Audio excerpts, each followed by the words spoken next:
Hola, buenas tardes, bienvenidos. Vamos a dar inicio a esta conferencia que hemos organizado en el marco de la exposición Divinos Señores de la Montaña. Tenemos 3 participaciones. La primera de ellas es el proyecto de salvamento Arqueología en la Sierra Norte de Puebla y estará a cargo del doctor Sergio Suárez Cruz de Lina Puebla. La segunda es la cerámica de El Tajín en la Sierra Norte de Puebla, a cargo del arqueólogo Raúl Rocha García del proyecto El Tajín. Y la tercera es el patrón de asentamiento, los juegos de pelota en la Sierra Norte de Puebla y su relación con el Tajín, a cargo de la arqueóloga Yatzin Montiel Vargas del Centro de Investigaciones Históricas y Culturales de Hidalgo. El doctor Sergio Suárez Cruz es licenciado en Arqueología por la Facultad de Antropología de la Universidad Veracruzana y doctor en Antropología por la Escuela Nacional de Antropología e Historia. Profesor investigador titular C, adscrito a la delegación en Puebla del Instituto Nacional de Antropología e Historia, en donde ha sido curador y responsable de la zona arqueológica de Cholula y de diversos proyectos de investigación y de salvamento arqueológico en distintas regiones del estado de Puebla. Cuenta con múltiples artículos y conferencias sobre la región de Cholula y áreas trabajadas, principalmente relacionadas con hallazgos arqueológicos en el ámbito de la ciudad y sobre su cerámica, arquitectura, comercio, costumbres funerarias, culto a los cerros, graniceros, etc. De igual manera, tiene participaciones en la arqueología de la Sierra Norte de Puebla y más recientemente sobre la región central y sur del estado, resaltando en este caso el rescate de restos fósiles. Bienvenido, doctor, gracias por estar aquí. El arqueólogo Raúl Rocha García estudió la licenciatura en Arqueología por la Universidad de las Américas Puebla. Desde 2006 ha colaborado en proyectos de investigación sobre el Tajín. Es colaborador en el proyecto El Tajín en tiempos de cambio, dirigido por el doctor Arturo Pascual Soto del Instituto de Investigaciones Estéticas de la UNAM, donde realiza una investigación de los materiales cerámicos del lugar, específicamente de aquellos recuperados en excavaciones en la plaza del edificio de las Columnas y el Cerro del Oeste. Ha participado en salvamentos y rescates arqueológicos en el estado de Puebla, dentro del proyecto Arqueología en la Sierra Norte de Puebla y el proyecto arqueológico AUDI, dirigidos por el doctor Sergio Suárez Cruz del Centro INA Puebla.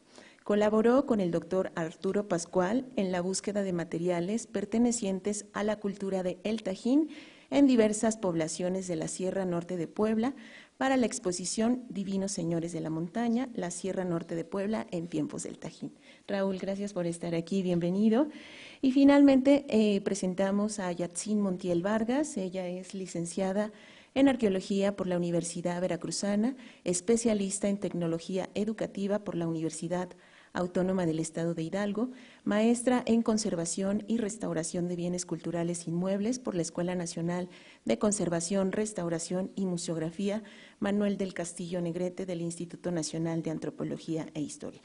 Actualmente desarrolla la línea de investigación de alto nivel académico denominada Yacimientos de Obsidiana del Estado de Hidalgo y el proyecto Sistemas de Información Geográfica del Patrimonio Cultural, Geotecnologías aplicadas a la conservación del patrimonio cultural, con adscripción al Centro de Investigaciones Históricas y Culturales de la Secretaría de Cultura de Hidalgo.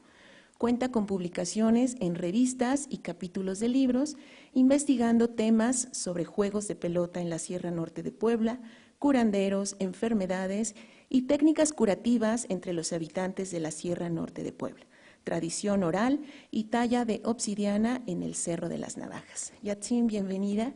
Pues damos inicio con la presentación del doctor Sergio Suárez, que disfruten estas conferencias.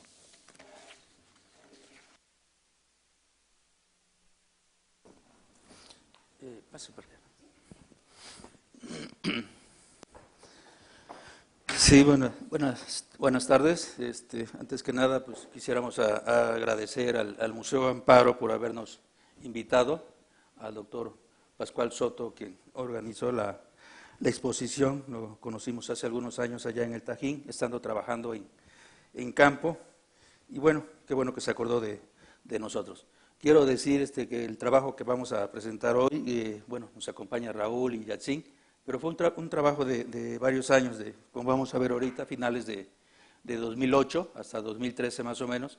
Entonces, en estas temporadas de campo participaron varios arqueólogos que por obvias razones, bueno, andan en varias partes del país, algunos incluso en el extranjero, Rodrigo, y no nos pueden acompañar, pero fueron muchos los que participaron, más de los que estamos acá. Bueno, yo les voy a hablar de un proyecto de salvamento arqueológico que me tocó coordinar como profesor investigador del Centro INA Puebla, en la Sierra Norte de Puebla. Traigo algún texto aquí por cuestiones de ordenar las imágenes, que las fui numerando, y voy a ir leyendo.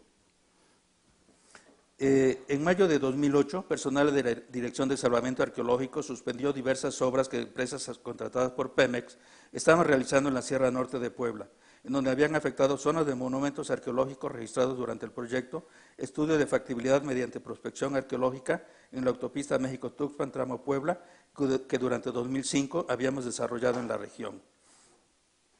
En consecuencia, se me comisiona para rendir un peritaje de los posibles daños causados y proponer alternativas para la instalación de 2 ductos de 16 pulgadas y aproximadamente 47 kilómetros de largo que inician en un campo de distribución cercano a Poza Rica, Veracruz, y terminan en el campo Mapa en la parte norte del estado de Puebla.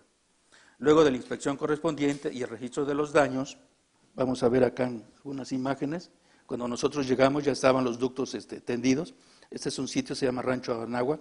Bueno, así le pusimos al sitio porque está sobre un rancho que lleva ese nombre. Y bueno, los ductos ya estaban tendidos, soldados, ya listos para excavar. Hay una pequeña elevación, no parecía ser una estructura, pero bueno, ya una vez que la revisamos se encontraron restos de piso, bastante carbón, y como vamos a ver más adelante, algunas estructuras, unos basamentos muy similares a los del Tajín. Bueno, como ya llegamos un poco tarde, ya iniciados los trabajos, lo que logramos hacer fue registrar los perfiles. Acá vemos a algunos de los arqueólogos, creo que sabrán, dibujando los perfiles de las paredes. Eran dos zanjas, dado que eran 2 ductos. Y posteriormente, bueno, trazamos unos pozos entre las 2 zanjas, porque habíamos visto en las paredes los cortes de las estructuras, aquí cabe mencionar, muy similares a las del Tajín, elaboradas con piedras lajas, piedras trabajadas, en donde, bueno, encontramos un pequeño patiecito, lo podemos ver en esta parte, delimitando una estructura. Prácticamente, bueno, a flor de tierra, acá podemos ver el campo de los terrenos de pastoreo que existen ahí. Se registró el sitio, se tomaron algunas muestras de carbón, que aquí viene lo interesante, se mandaron a fechar, y sí, efectivamente, resulta contemporáneo al Tajín. Entonces, en cuanto al sitio que encontramos primero, y ya había sido afectado, y que de alguna manera pues, fue el que motivó el proyecto. Cuando llegamos allá, estamos hablando de finales de 2008, principios de 2009, la noticia era que Pemex había encontrado muchísimo petróleo en la Sierra Norte de Puebla, y bueno, había el proyecto de construir todas esas plataformas que se van ahí marcadas. En consecuencia, bueno, después de visitar el sitio, se hizo una primera inspección, se elaboró un proyecto arqueológico que contemplaba la supervisión y el rescate del trazo de los ductos, mismo que por problemas burocráticos se inicia a mediados del mes de septiembre de 2008. O sea, de mayo que se suspendió la obra, hasta septiembre logramos iniciar. Dando inicio a una segunda temporada. Después, posteriormente, en 2009, terminada la supervisión de los ductos, iniciamos una segunda temporada, esta vez como arqueología en la Sierra Norte de Puebla, la cual nos daba una mayor libertad, porque ya no nada más íbamos a supervisar el ducto que habíamos marcado, sino que teníamos libertad de movernos, digamos, en los municipios de Venustiano Carranza, que es donde estaba la mayoría de las obras, en Francisco Zeta Mena, que también había bastantes obras contempladas, y muy pocas en Pantepec, pero ya nos podíamos mover. Como mencioné hace un momento, en 2005 hicimos el recorrido de este trazo, que es el trazo de la autopista México-Tuxpan. Aquí empieza Puebla, acá termina Puebla, acá viene Veracruz, y caminamos algunos trazos en 2005, en 2009, que iniciamos una segunda temporada también de la autopista, se caminaron otros otros tramos. Entonces, en este trazo habíamos encontrado algunos sitios que son los que se iban a afectar con este ducto. Acá tenemos el trazo del ducto, empieza en el estado de Veracruz, se continúa por el municipio de Venustiano Carranza y sube a inicios de Francisco Z.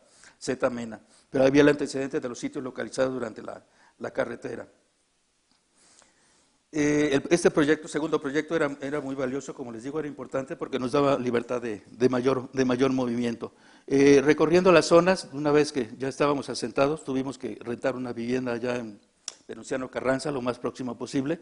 Detectamos distintas obras, como esta, por ejemplo, la plataforma el Popote y otras más, en donde, bueno, las plataformas se construían sobre las estructuras. Aquí tenemos unos montículos, todo esto es una gran plataforma, y aquí está la plataforma petrolera, pero esto se hizo años antes sin ninguna supervisión.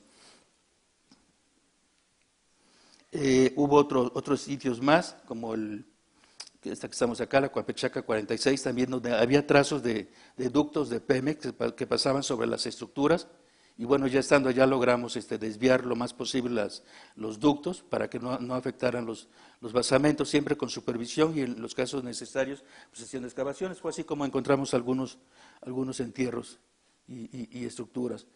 Podemos ver basamentos no muy altos afectados por las zancas estas excavadas con las empresas para meter los ductos, todo sin mucha vigilancia. Antes de 2008. Ya estando allá, afortunadamente nos incorporamos a un grupo que tiene Pemex, donde participan biólogos, ingenieros, gestores, y bueno, después nosotros los arqueólogos, en donde se caminan todos los trazos, los ductos, en donde van a ser las plataformas, para verificar que no haya este tipo de afectaciones. Ellos obviamente antes cuidaban la vegetación, la cercanía con los poblados, la distancia con las líneas de alta tensión, y ya la incorporando nosotros, bueno, pues también cuidábamos que no se afectaran sitios arqueológicos. Como vemos, bueno, estuvimos trabajando duro, de finales de 2008 hasta finales de 2013, y aquí tenemos un mapa ya con los sitios que se localizaron. Son más de 100 asentamientos ubicados en los tres municipios. Este cuadro nos muestra cómo en 2009, bueno, en 2009 estuvimos de hecho abocados a este trazo de los ductos, no nos podíamos salir de él, y fueron pocos los peritajes que se hicieron. Pero ya en 2010, que nos incorporamos a este grupo multidisciplinario que les mencionaba, bueno, aumentó muchísimo. Se hicieron 73 prospecciones, 107 peritajes y 90 supervisiones de estas obras. No todas se construían, algunas no eran viables, solo 90 se llevaron a cabo. ¿Qué pasa en 2011? Bueno, en 2011 esto se dispara muchísimo. Se hacen 295 prospecciones de trazos para caminos, para tendido de ductos, para construcción de macroperas. Se rinden 113 peritajes, se supervisan 102. O sea, la diferencia ya es mucho menor. Obras supervisadas y obras construidas. En 2012 es similar más o menos la cantidad de obras que se vigilan, que se supervisan, los peritajes 108 también y las supervisiones 107, casi todas. En 2013 hay una caída drástica. Se dejan de hacer obras en Pemex. De hecho, nos tocó ver cómo Venustiano Carranza, que es donde estábamos asentados, crece la ciudad y luego decrece. Y esto es importante porque lo mismo ocurre en la época prehispánica, digamos. El año antepasado estuvimos trabajando en Audi, por ejemplo, encontramos un sitio que creció y decreció a consecuencia del comercio en la época de Teotihuacán. Aquí en la época moderna nos tocó ver algo similar. En 2013, bueno, disminuyen mucho las prospecciones, los peritajes son obviamente en menor cantidad y las supervisiones igual. Y ya en 2014, 2015, 2016, las obras que se supervisaron fueron menores, fueron mínima, 1 o 2 ductos por año. Y este cuadrito nos muestra más o menos la distribución de todos los sitios que se encontraron por municipios: Venustiano Carranza, Francisco Z. Mena, Pantepec, Tihuatlán, Tlalicotepec, Ávila Camacho y Jalpan. Estos son municipios que se recorrieron con lo de la autopista, no tanto de Pemex. Los de Pemex son los de arriba. Entonces tenemos un total de 107 sitios hasta 2013, es importante acá, y ya como un tipo de análisis que empezamos a hacer, los dividimos en chicos. ¿Cuáles son los sitios chicos? Bueno, es aquellos que van desde una estructura, o presencia de cerámica hasta 20 estructuras, 20 montículos. Los medianos de 21 a 50, los grandes de 51 en adelante. Hay sitios grandes, vamos a ver algunos después, como la 1, por ejemplo, Cerco de Piedra, que rebasan las 100 estructuras. En cuestiones de arquitectura, bueno, predominan mucho las estructuras de piedra bola, cantos rodados, las lajas, y es raro encontrar el uso de estuco, son muy pocos. Entonces, es algo de lo que quisimos resaltar, la existencia de plaza, los juegos de pelota. Vemos, por ejemplo, que en el municipio de Venustiano Carranza tenemos 20 juegos de pelota. Es un sitio bastante grande, un municipio con muchas estructuras. Registramos también la orientación, la cronología. En cuestiones de la cronología hay que aclarar que no en todos los sitios se excavaron, no de todos los sitios tenemos materiales. Estamos en el área de Venustiano Carranza, Pantepec, todavía es parte de la llanura costera del Golfo, son terrenos, son pastizales, la cerámica no aflora, digamos, no se puede ver salvo en los cortes, precisamente en los despalmes de los terrenos. Eso en cuanto a la cronología. Y bueno, tenemos acá la mayoría, digamos, viene siendo del posclásico medio, en gran parte. Bueno, aquí podemos ver los sitios en cuanto a chico, mediano y grande, y su cronología, ya quitando los otros parámetros para un estudio más claro. Aquí entonces vemos cuáles son los que más abundan, digamos, de los sitios chicos, de 0 a 20 estructuras. El que tiene más son los que están en meseta, en ladera. Clasificamos 3, meseta, ladera y valle. Pensando, como les menciono, que el área de Venustiano Carranza es plana, pero ahí es donde empieza la sierra. Entonces tenemos valle, ladera y meseta. En este caso de los sitios chicos, tenemos 40 ejemplos y ellos están en ladera. En el caso de los medianos, tenemos 17 en total, y los más abundantes, bueno, tenemos un empate entre valle y ladera. Y los sitios grandes, que son de más de 51 estructuras, solo tenemos 13, no son muy abundantes. Y la mayoría están en valle, como debe de ser. Sería muy difícil tener una ciudad con tantas necesidades, infraestructura en la punta de un cerro, pues. Y la cronología por el estilo, igual, el posclásico temprano, como les mencioné hace un momento, fueron la cerámica más abundante, la ocupación. Y bueno, aquí tenemos un ejemplo, lo vamos a ver más adelante con Yatzin, ya de manera más amplia, el ejemplo, un sitio chico, un sitio mediano y uno de los grandes, ¿no? En este caso San José Pueblo Viejo es un sitio que está en los límites, en las colindancias del estado de Puebla con el estado de Veracruz, y un poco más adelante está otro sitio muy grande que en el estado de Veracruz, que también se empezó a trabajar a raíz de los trabajos de la autopista. Bueno, ejemplo de sitios chicos, de sitio mediano, de Capalapa. Bueno, aquí viene un resumen más o menos cómo estuvo la división de las estructuras, en donde se encuentran sus características.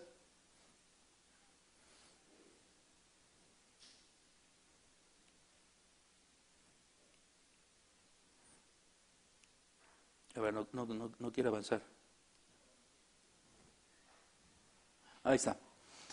Y bueno, me voy a centrar en un sitio, de los 107 que encontramos, voy a hablar de uno, del sitio Venustiano Carranza. Bueno, es más conocido los que han andado por allá como Agua Fría. La población está más o menos en este lado. Aquí viene la carretera hacia Pueblo Viejo, que estaría por acá, límites con Veracruz. Y de hecho, eso fue por lo que llegamos en un principio. Los ductos pasaban cerca del pueblo Venustiano Carranza y pasaban por un sitio que llamamos Venustiano Carranza, pues está prácticamente en el mismo lugar, y iba a afectar algunas de las estructuras que habíamos encontrado en 2005, cuando hicimos el recorrido de la autopista, que también tuvimos nuestro campamento en este pueblo. Entonces ahí fue donde me involucraron y bueno, fue donde invité a los demás arqueólogos para que participaran. Aquí tenemos el trazo del ducto, ya cambiado, porque originalmente iba sobre las estructuras, entonces se pasó a la parte sur del sitio, muy pegado a un alambrado, que era el límite y lo más que nos podíamos mover, y pensando que no se iba a encontrar nada ahí. Sin embargo, bueno, al supervisar el despalme del terreno, se encontró un primer entierro. Es un entierro de una persona, un adolescente, una persona joven, tenía como ofrenda un par de malacates, uno de ellos con baño de chapopote y unas vasijas. Pero estaba solo, no estaba asociado a ninguna estructura ni nada. Pensamos que ya no iba a haber más. El pueblo está hacia aquel lado, se empezó a excavar de poniente hacia oriente, entonces vigilando en esta parte encontramos en principio este muro, un muro ancho, más o menos con 80 centímetros de ancho, 1 metro, hecho de lajas y algunas partes de piedra bola. Entonces se descubrió el muro y del otro lado empezamos a ver una especie de apisonado con alineamientos de piedras que en principio pensamos que eran otros muros por la orientación y la distancia que tenían. Entonces en principio acá podemos ver ambos ductos que ya estaban tendidos. Acá tenemos las estructuras del sitio, los ductos originalmente iban a pasar por allá y bueno, logramos bajarlos un poco más. Se excavó una cala entre los dos ductos, se registraron las piedras estas y empezamos a levantarlas. Es ahí donde nos encontramos con que ya no eran muros, sino resultaron ser tumbas.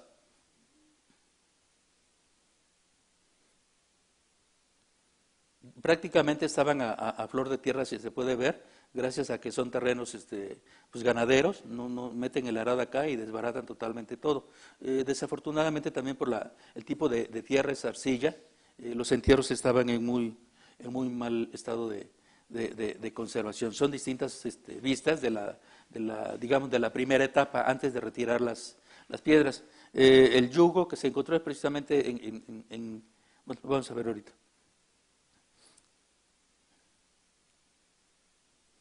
Aquí podemos ver, este es el primer entierro que se encontró,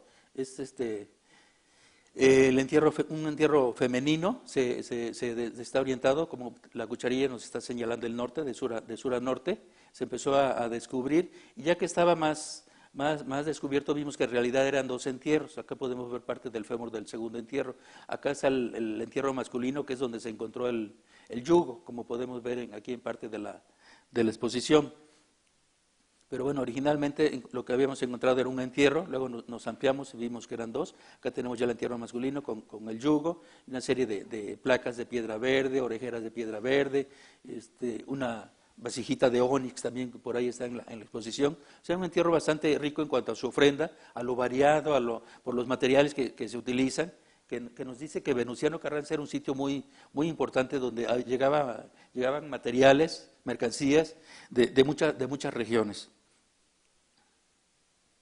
Bueno, ese es un acercamiento. Prácticamente el esqueleto está deshecho, les digo, por la proximidad a la superficie, pero aquí podemos ver esta plaquita, acá está ya limpia, ven el trabajo que tiene, las orejeras, unos colmillos, unos dientes de, no sé, jaguar o algo así. Esa es la vasijita de ónix, estaba llena de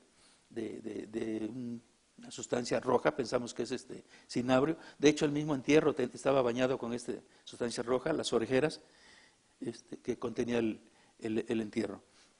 Bueno, aquí tenemos ya un resumen de las piezas que se encontraron. Es un pequeño patojo, estaba asociado a los pies del entierro femenino. Junto a este entierro había otro entierro de una anciana, y junto a ella se encontró este cuarzo, que después vamos a ver porque es importante. También esa piernita, la pueden ver, es arcilla muy mal cocida, digamos, de arcilla roja, mal hecha, pero a mí me recuerda a las figuritas estos de los babyface olmecas. De hecho, acá en Veracruz encontramos también en un sitio algo parecido, asociado al entierro. Bueno, se excavó el entierro, se rescató, seguimos excavando, encontramos incluso entierros de animales. Aquí se puede ver el entierro de un perro.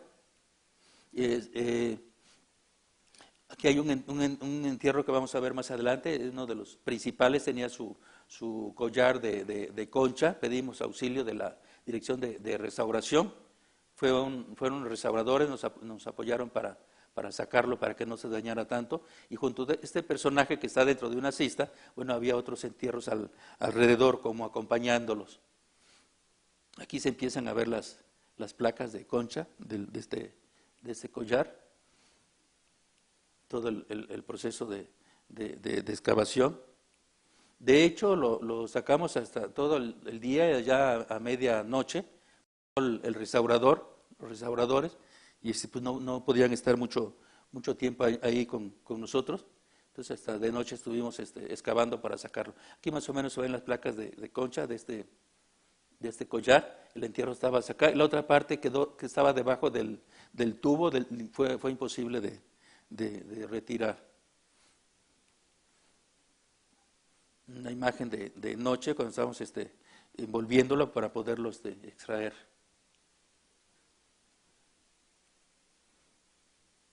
Vean cómo están deshechos los huesos. De hecho, la mayor información que se pudo obtener de los entierros fue ahí en el lugar, al momento de excavarlos, porque ya al sacarlos, pues bueno, fue muy poco lo que salió. Esta es la anciana que les comentaba, junto a la cual encontramos la piedrita, el cristal de cuarzo, que como vamos a ver más adelante, este tipo de objetos se siguen utilizando, sobre todo en toda esta región de la Sierra Norte, para realizar una ceremonia que se conoce como la costumbre, el costumbre le dicen, en donde utilizan cristales, piedras raritas ahí curiosas que encuentran, pero principalmente de cuarzo, que utilizan para curar de cualquier tipo de mal de aire, de esas cuestiones. Y después el curandero, bueno, pues tiene que curar la piedra para limpiarla, digamos, y pueda seguir sirviendo para curar. Lo interesante es que en este entierro hayamos encontrado una piedrita similar, pues, lo que llama mucho la atención. Este es el primer muro que se encontró y después todos los entierros. Cabe mencionar que en esta parte, aquí ya estamos en otro nivel, en la parte superior se encontró el primer entierro. Este tenía un cuchillo de obsidiana. Entonces, acá tenemos el entierro de la anciana, de la viejita, y por ahí se encontró el cuarzo que tenemos acá abajo, y también se encontró esta piedra, que bueno, resulta que no es piedra, resultó ser metal, y pulido, platicando con otras personas, visitando un taller acá en San Pablo del Monte, es algo similar a lo que utilizan los alfareros para pulir las vasijas. Bueno, tenemos de nuevo toda la ofrenda del entierro con el yugo, más estas dos piedras que son asociadas a las de la anciana. Ese es el cuchillo del primer entierro, que pensamos que es el sacerdote, el verdugo del poblado. Abundan las cuentitas, en el caso del entierro femenino, bueno, y el otro, como vimos, pues tenía sus cuentas, sus collares, sus pendientes. Y bueno, este ya es el dibujo, digamos, el levantamiento de los entierros. La planta de los entierros encontrados con su numeración. Ya para esta parte ya no se encontraron, lo que hubo más fueron algunas piedras, pero ya no había más entierros. Como podemos ver, la mayoría de ellos son extendidos, están orientados de norte a sur, salvo los que acompañaban a la anciana, a la curandera, posible curandera, que estaban en segmentos, pudieron haber sido un entierro secundario u ofrendados a la anciana, pero todos los demás estaban completos. Este es otro croquis del mismo sitio. Aquí tenemos el ducto como va, esa es la parte donde excavamos. Después hicimos unos pozos por esta parte y encontramos, ahorita vamos con estos, y acá encontramos muchas bardas, muchas murallas. Acá encontramos otra muralla, y acá cruzando el pequeño arroyo encontramos otras más. Eran, no sé, sitios como amurallados. A mí me tocó excavar este pequeño cuadrito, una habitación de 3x3, pero igual estaba sola, no había nada. Los entierros se encontraron acá. Les digo un poco más hacia el oriente, hacia el pueblo, se encontraron esta serie de bardas, de murallas de piedra bola. Realmente no entendemos el sentido, la ocupación, parecían ser grandes cuartos. Un poco más adelante encontramos esta otra más, y luego excavamos de este lado por un arroyo y volvimos a encontrar otra de estas bardas cruzando el arroyo. Otros sitios que logramos excavar, bueno, aquí igual pasa el ducto, rompe unos hornos que encontramos acá. Muy posiblemente estos hornos no sean para cerámica, sean para elaborar mezcal. Ya teníamos el antecedente, durante la supervisión de los trabajos de la autopista habíamos encontrado un horno muy similar. Y encontramos acá en Audi también otros más. Bueno, la planta, los registros que siempre se deben de hacer de este tipo de de estructuras. Otro sitio más, tocó excavarlo a Abraham, varios pisos, etapas, digamos, estaban encimados unos con otros. Este es el sitio Agua Fría 676, igual con las propuestas de que Pemex quiere pasar su ducto sobre las estructuras, si no, bueno, hay que buscar otras opciones, ¿no? Otro sitio, el Naranjal, por ejemplo, es donde también encontramos entierros. Es la ladera de un cerro pegado a un arroyo. Aquí lo podemos ver. Realmente no se esperaba encontrar estructuras. Y de repente el corte de la zanja le da justo a donde se encontraba una tumba. Excavamos de arriba hacia abajo y bueno, se encontró un gran osario ahí de restos humanos. Otro sitio, se llama Tumbadero, aquí lo que tenemos son construcciones circulares. Por acá en el sitio La Una, este sitio grande que les menciono, igual tenemos un gran círculo, más o menos como de 7 metros de diámetro. Ahí nos excavaron, no teníamos permiso para excavar, pero en ese sitio, en el Escobal 247, una plataforma, el ducto pasaba en esta parte, encontramos las piedras también alineadas, y lo que hicimos fue excavar la mitad, y no, ahí termina, es nada más la primera hilada. Sobre de esto, bueno, leyendo un poco las fuentes, este es el horno que encontramos en el trazo de la autopista, similar al que se encontró ahora con Pemex, y otro que encontramos aquí en Audi. Hay estudios de la doctora Mari Carmen Serra sobre este tipo de hornos, donde se le atribuye que son para la elaboración de mezcal. También en algunos cortes se ven algunas evidencias también de hornos. Parece ser que fueron muy abundantes. Bueno, de la cerámica les va a hablar Raúl. Estando allá un poco, bueno, tomando lo del costumbre, hay un cerro que le llaman el cerro Brujo, está muy cerca entre Venustiano Carranza, yendo más al norte, a Francisco Z. Mena, este cerro, de una forma muy particular. Y los vecinos nos dicen que en la parte de arriba hay un pozo, donde se oye el viento cuando va a cambiar el clima, una serie de cosas que hacen que los vecinos, la gente de los alrededores, lo hayan tomado como un lugar especial. Y allá van a realizar la costumbre, cuando hay algún enfermo, alguna necesidad, y entonces buscan este pozo. Nosotros lo buscamos, realmente no lo encontramos. Lo que encontramos fue un pequeño Hawái, que si se fijan está un poco alineado con la punta de los cerros, pero no encontramos el pozo. Sí encontramos bolsas y material, que es lo que queda, digamos, de estas ceremonias, del costumbre, que hacen generalmente los vecinos cuando tienen ese tipo de enfermedades. Cuando no llueve, incluso van a pedir lluvia al cerro. En ocasiones celebran misas. Y bueno, eso es lo que les quería mostrar. En este sitio, Umapa 505, en medio de la milpa, se encuentra este círculo que está forrado de piedra. Son una especie como como alberquitas, digamos, como espejos de agua que se utilizaba, o mencionan las fuentes, que se usaban en la época prehispánica también para hacer ceremonias. Acá tenemos otra evidencia de que se realizó acá la costumbre. Este es en otro lugar, en otro sitio. Hay un sitio muy grande, Cerco de Piedra se llama, por la mesa de Metlaltoyuca, donde, bueno, en las últimas visitas que hicimos, nos comentaba un vecino que había llegado un curandero y ya estaba haciendo también sus ceremonias en uno de los montículos. O sea, es algo que se está haciendo todavía. Viene desde la época prehispánica, ya vimos lo del cristal con el entierro, hasta la actualidad. Hay trabajos de los 70, de Chong, 73, que menciona para esta parte de la Sierra Norte de Puebla esta ceremonia. Y bueno, aquí tenemos un curandero, que él es de Venustiano Carranza, Agua Fría, como también se le conoce, y aquí tiene su cristal para curar. Les digo, es la misma idea, es una tradición que se trae de muchos siglos atrás, que se sigue conservando. Creo que es la última. Vamos a hablar un poquito más adelante de esto con Yatzin. No sé si vaya a haber preguntas o las dejemos al final, al fin que es el mismo tema. ¿Sí, las dejamos al final? Bueno, pues muchas gracias.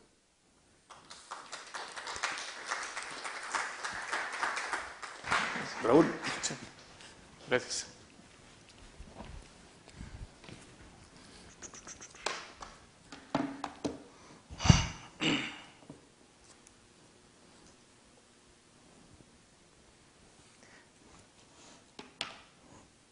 Bueno, antes que nada quiero agradecer al Museo Amparo, al doctor Arturo Pascual que no está presente y al doctor Sergio Suárez Cruz por invitarme a esta serie de presentaciones relacionadas con la exposición Divinos Señores de la Montaña, la Sierra Norte de Puebla en tiempos del Tajín. La siguiente presentación aborda el tema de la cerámica arqueológica del Tajín en la Sierra Norte de Puebla, específicamente en la región de Agua Fría.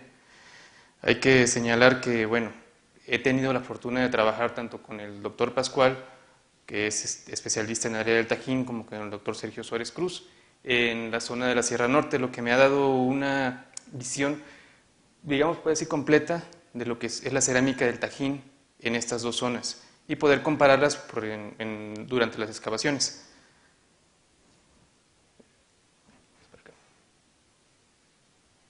El Tajín se ubica en el norte del estado de Veracruz, en el Golfo de México, cerca del Golfo de México, y la zona que trabajamos con el doctor Sergio Suárez es esta parte que delimité como la región de Agua Fría. El Tajín estaría de este lado, aquí donde está el número 1. Estamos aquí en el norte del estado de Veracruz. Estos son algunos de los sitios que se estudiaron, porque realmente son muchos más los que abarca toda la muestra de sitios. Como pueden observar, la zona de Agua Fría se ubica entre el río Cazones y el río Tuxpan, que estaría de este lado, en esa cuenca hidrográfica, y se ubica a 30 kilómetros del sitio arqueológico de Tajín. Bueno, esta zona se encuentra ubicada a veces en unas alturas de entre 200 a 500 metros sobre el nivel del mar, en diferencia con el sitio arqueológico del Tajín, y está ubicada en un punto estratégico en camino hacia la montaña, hacia el altiplano central.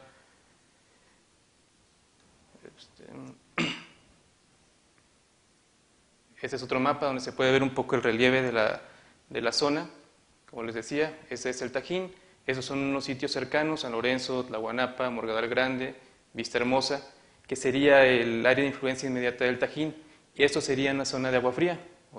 Aquí vemos el sitio de Rancho Anáhuac, del que hablaba el doctor Sergio, Zacate Colorado, que es más cercano al Tajín, Observatorio, Capechaca, pero todo este lugar está infestado de sitios arqueológicos. Como pueden observar, las alturas son distintas. Esta sería la parte baja de la Sierra Norte de Puebla y hacia acá continuaría ya la parte, digamos, el cambio abrupto en las alturas. La cerámica, la muestra cerámica analizada para este trabajo comprendía un total de 64.930 tiestos. Están siendo analizadas con la tipología del Dr. Wilkerson, la cual ha sido comprobada bastante útil para la desembocadura del río Tecolutla, para el sitio de Santa Luisa.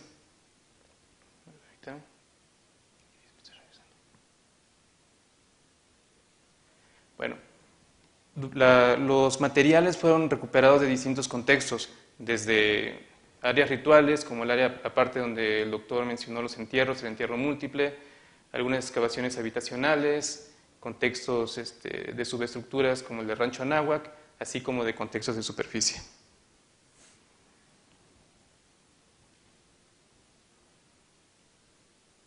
Esta es una tabla cronológica de la región que se adapta bastante bien a la zona de Agua Fría. El sitio de Agua Fría es un sitio bastante antiguo, que por lo menos es un periodo de 2.400 años de antigüedad, que empezaría a ocuparse a partir de la fase Esteros B, que corresponde al formativo medio, y que, aparentemente nunca tuvo siempre tuvo una ocupación muy, muy larga.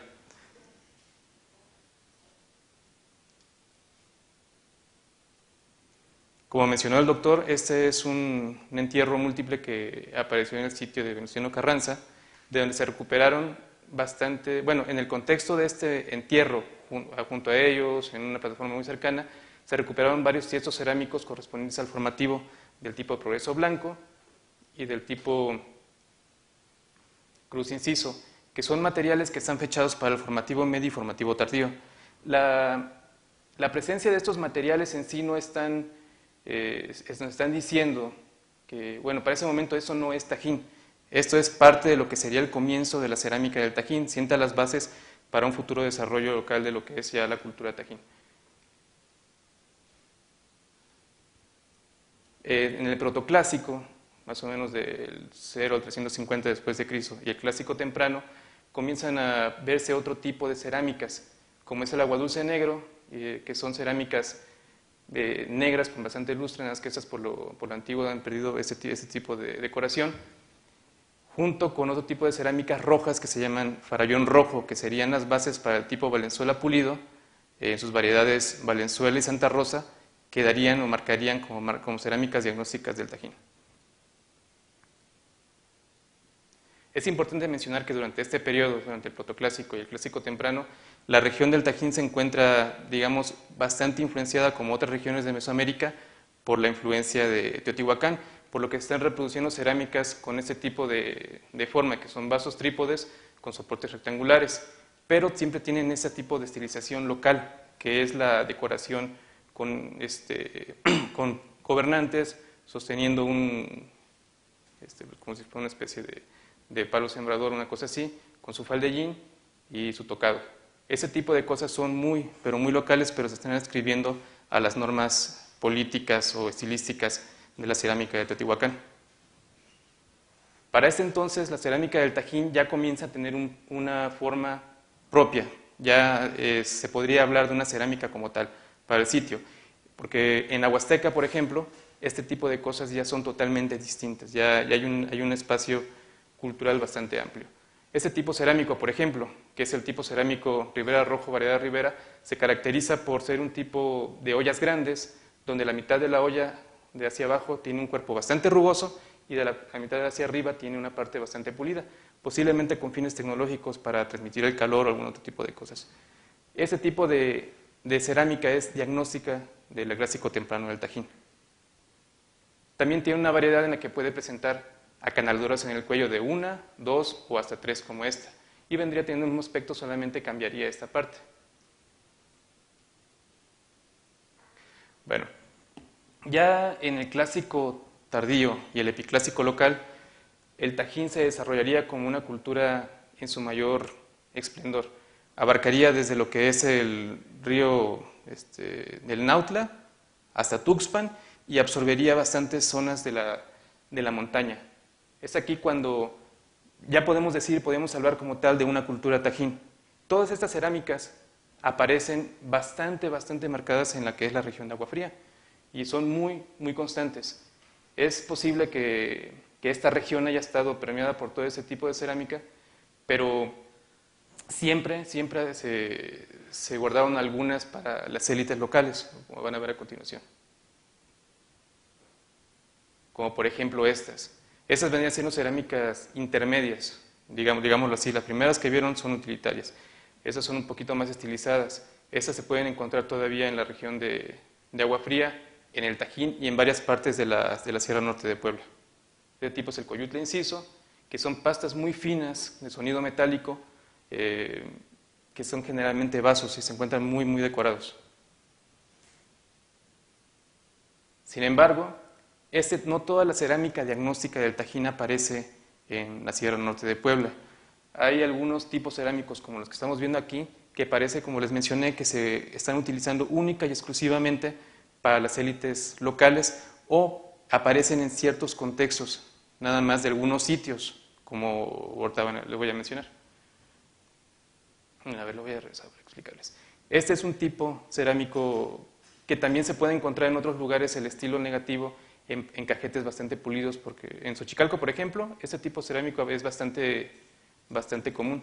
Y en el Tajín también, pero únicamente en el ámbito del edificio de las columnas, que es el área donde aparentemente se concentraba el poder administrativo y político del epiclásico. Ese otro tipo cerámico es un tipo cerámico bastante estilizado, al que le han puesto el nombre de cerámica tipo marfil, que al igual que el potrero pasta fina, tiene un tipo de pasta muy compacta, metálica, y un engobe de bastante adherencia. Había algunos investigadores que dicen que no saben cómo hacían para controlar la cocción o la fabricación de ese tipo de cerámico, porque a la hora de que se cose, las pastas cauliníticas reducen un 10%, entonces tiene que haber un control bastante bueno de las medidas en proporción de lo que se va a hacer. Es un poco una incógnita de cómo se hicieron esas cosas. Por último, esta cerámica que está aquí, la cerámica de relieve, que fue descubierta por Solier en los 40s, lleva el nombre que él le puso, es una cerámica ritual, es una cerámica que se logró a partir de moldes y fue finamente pulida. Lo que llama la atención de ese tipo cerámico es bueno, el alto grado de elaboración, y ahorita les voy a mostrar otras imágenes donde pueden apreciarlas un poco mejor. Vuelvo a la cerámica de marfil para que vean un poco con más detalle los colores, los rebordes estilizados. Si pueden observar un poco, a pesar de tener 1500 años, tienen todavía un aspecto bastante bueno en su engobe.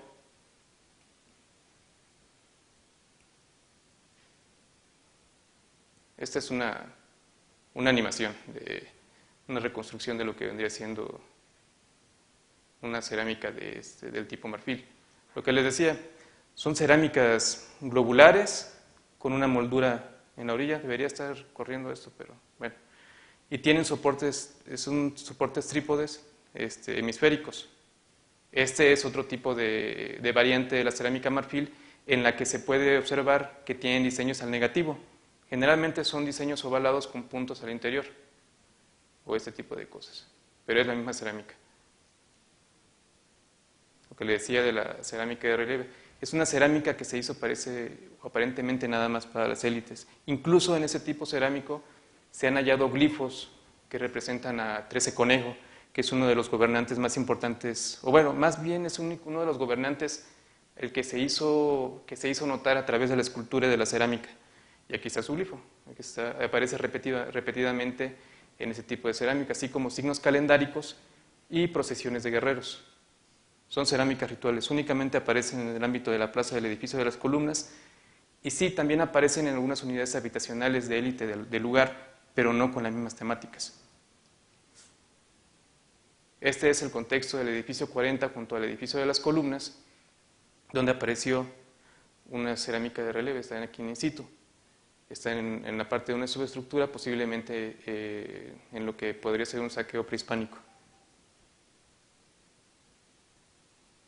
Esta es una reconstrucción de la cerámica de relieve, donde se pueden observar las procesiones de guerreros. Aquí se puede observar claramente.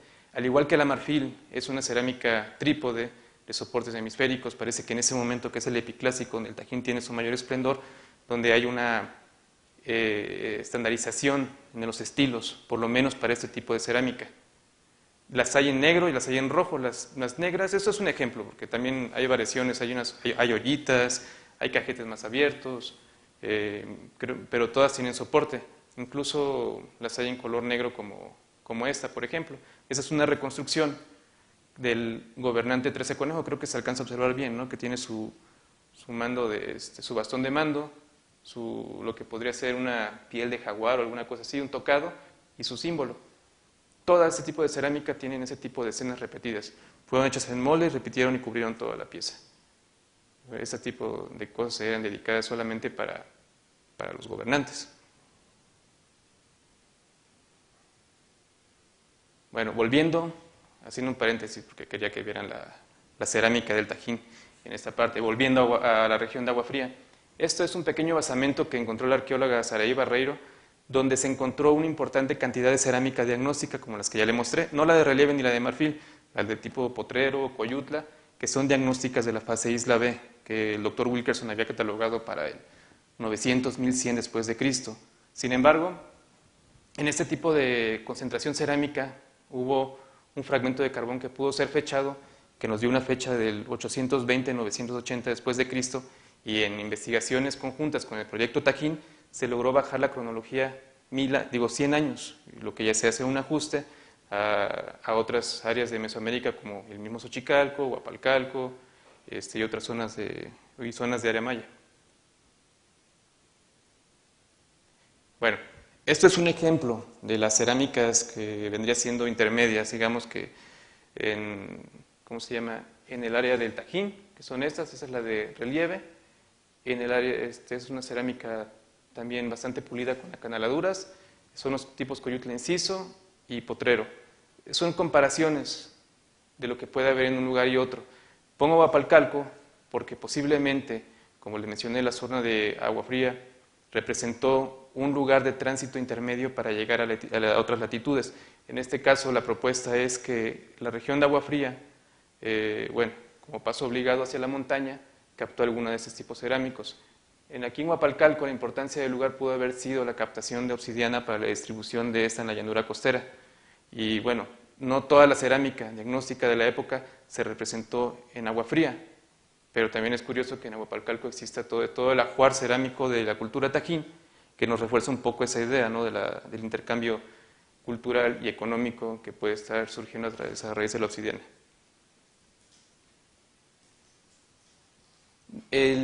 La región de Agua Fría y Huapalcalco no son las únicas que tienen presencia de la cerámica del Tajín, o una clara presencia de la cerámica del Tajín. Esta cerámica es del sitio de Xiuhtetelco, que está muy cerca de Teciutlán, en la Sierra Norte de Puebla. Esas cerámicas, como vieron las anteriores, son muy parecidas y siguen prácticamente el mismo estilo de las cerámicas que le mostré. Esta que ven aquí es un Coyutla Enciso, que de acuerdo a la información del maestro Julián, nos encontrado en un entierro con unas asas de venado y este cuchillo de obsidiana. Este tipo cerámico lo ponen en el Tajín y sin problemas pasa. O sea, es el estilo, es la pasta, es la decoración, está dentro de la esfera cultural del Tajín. Este tipo cerámico que les mostré, que es el Valenzuela, con aplicaciones al negativo, también es la misma cosa. Es lo mismo que Huapalcalco, son lugares que están muy cerca de los lugares de aprovisionamiento de obsidiana.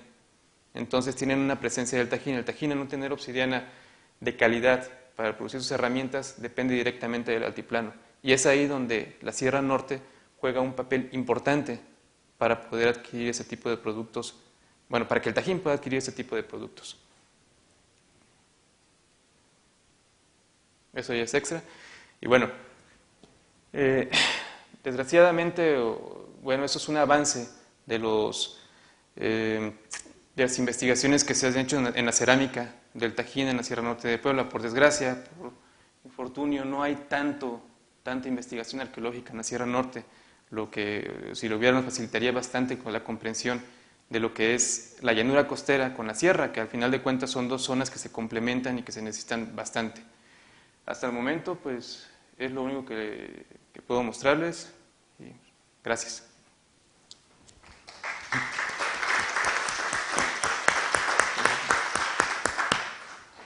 Bueno, la compañera Yatzin.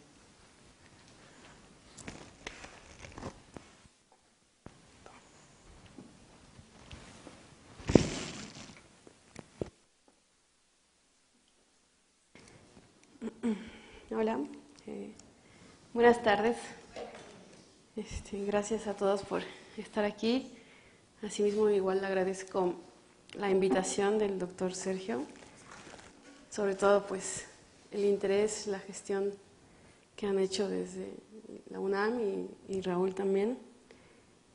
Bueno, mi participación en el proyecto de Arqueología de la Sierra Norte de Puebla sucede en el año 2011. Estuve durante ese periodo colaborando en este proyecto.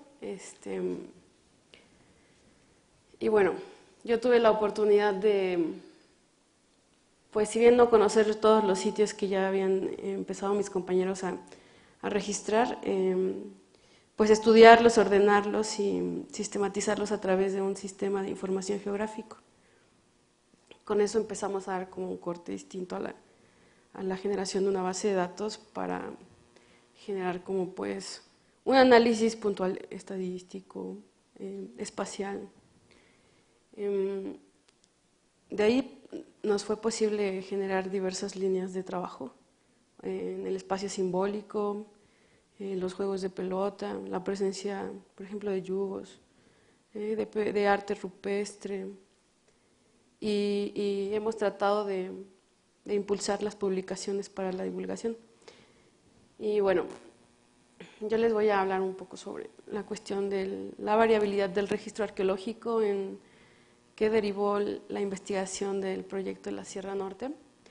Bueno, como ya mostraron anteriormente, digamos, el espacio territorial que abarca nuestra área de estudio es la Sierra Norte de Puebla. Y bueno, lo que aquí muestro es los ríos, son ríos perennes e intermitentes, así como la orografía, para poder entender lo que mostraba Raúl hace un momento sobre el relieve y delimitar nuestro territorio de estudio.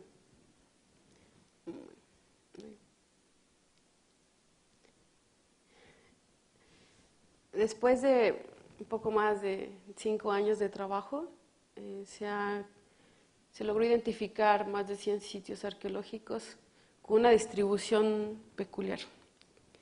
El poder, digamos, representarla en el mapa nos ayuda a entender cuáles son los procesos de distribución espacial de los sitios, la formación y transformación del espacio en el mundo prehispánico de esta región, que si bien no son y no sabemos con exactitud la contemporaneidad de todos ellos, porque no de todos tenemos excavaciones, podemos entender un poco e inferir relaciones de acuerdo a sus distribuciones espaciales, sus magnitudes, la concentración de elementos arquitectónicos en superficie, datos corroborados en algunos de los casos a través de las exploraciones estratigráficas.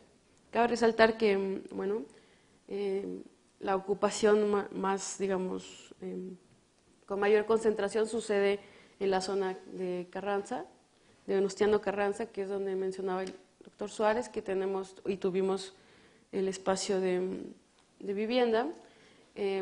A lo mejor la variabilidad del registro y la concentración de los puntos tiene que ver también con la distribución de las plataformas y del planteamiento de los gasoductos. Es decir, que nuestros recorridos estaban principalmente sujetos al trazo de ellos.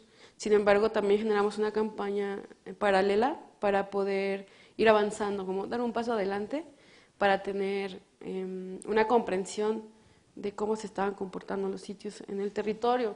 Entonces, por ello se tuvo oportunidad de conocer, por ejemplo, con mayor amplitud la zona de Pantepec en algún momento, pero a lo mejor también esto nos arroja ciertos espacios donde todavía falta, ¿no?, generar la prospección. En este sentido, bueno, resaltan el establecimiento de sitios de la índole, bueno, tanto chicos, medianos como grandes, en la ribera del río de Carranza y también los asociados al río Cazones, que es esta parte, el de Carranza, y al de Pantepec. Digamos, esta orografía e hidrografía y la geología de la región generan o propician, aportan y abundan condiciones favorables para el asentamiento. Tenemos suelos arcillosos, tenemos depósitos rocosos que nos permiten la construcción de edificios. Asimismo tenemos los ríos donde se depositan arcillas, tenemos piedra bola, los cuales vemos que en contextos arqueológicos que son aprovechados y ocupados para la construcción. Aún teniendo todos estos materiales para echar mano, las primeras campañas que suceden en el proceso constructivo reflejan un uso del espacio a través de terraceados y de conjunción de plataformas de tierra con acabados de piedra.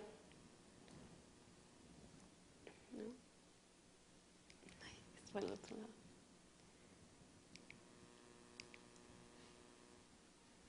Entonces, bueno, un poco sobre la cuestión gráfica. La mayor concentración de sitios, como mencionaba, se encuentra en la zona de Carranza, Agua Fría, Pantepec y Zetamena.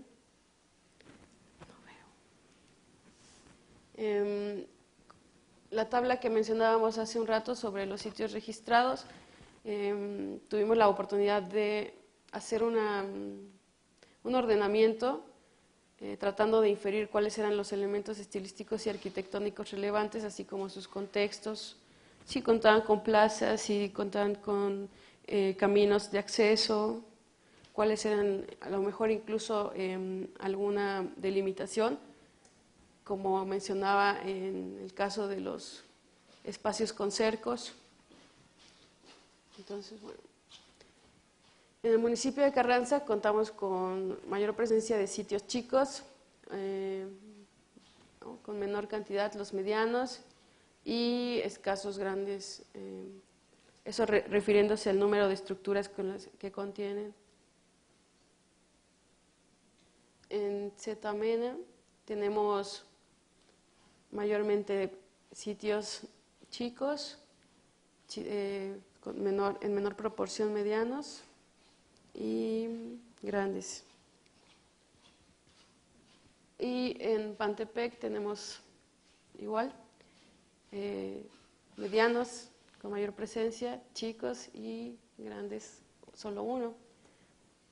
Entonces, bueno, finalmente tenemos una tabla general donde podemos hacer identificación por cronología, por distribución de acuerdo al terreno, y de ahí derivamos una tabla específica para poder hacer un análisis en relación o con relación a la presencia de juegos de pelota. Una vez conociendo todo este universo que ya había comenzado a ser registrado desde el 2008-2009, nos dimos como primera tarea hacer una investigación un poco más exhaustiva sobre los juegos de pelota. Entonces, de los 107 sitios que identificamos, encontramos que había 38 sitios, 38 canchas distribuidos en 30 sitios. En algunos casos un sitio contaba con más de 2 o 3 canchas, ¿no? Y bueno, ahora les voy a mostrar algunos. Aquí están los sitios con juegos de pelota, son donde resalta la cancha, forma I latina. Consideramos que bueno, es un universo amplio y rico para la presencia de las canchas.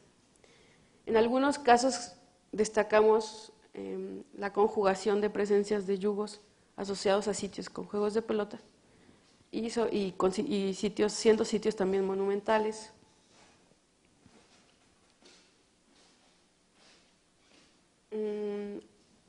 Hicimos un análisis sobre las tipologías de canchas que teníamos presentes, teniendo la forma de I latina, que es una forma la más común.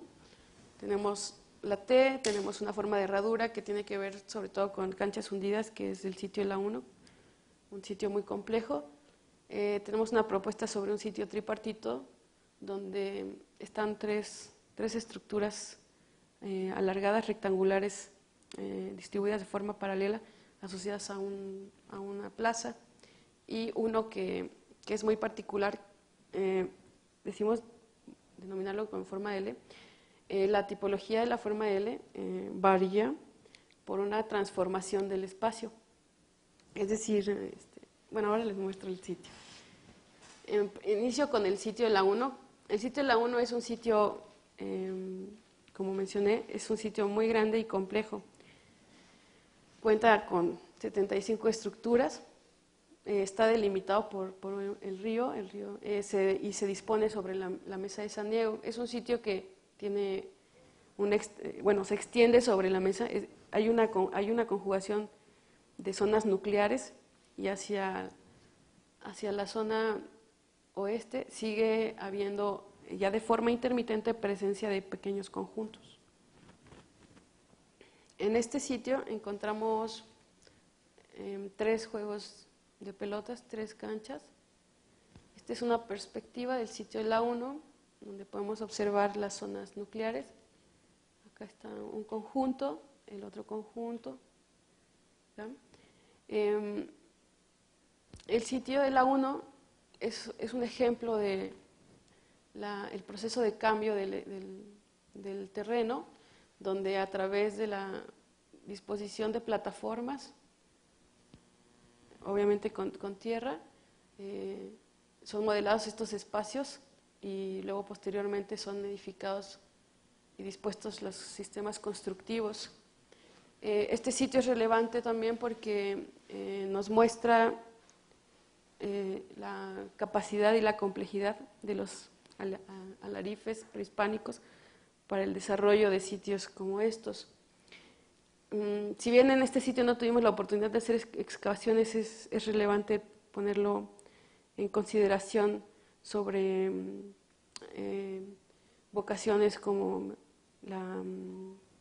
sitios ceremoniales y democráticos donde se tomaran decisiones del manejo político, territorial, por la complejidad arquitectónica y la extensión que tuvo.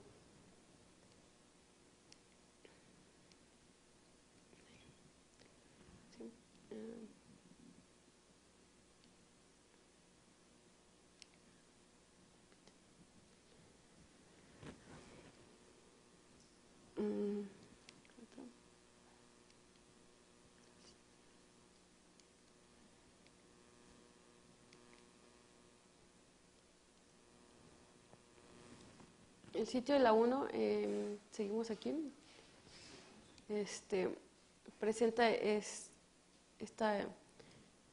diversas plazas, entre ellas resalta aquí la presencia del juego de pelota asociado, un juego de pelota abierto asociado a las formaciones circulares, que si bien podían ser también espejos de agua, se propone que pudieron haber sido temazcales, espacios donde se sucedía una purificación del jugador, y también cuenta con es el único sitio que tiene una cancha hundida en forma de U.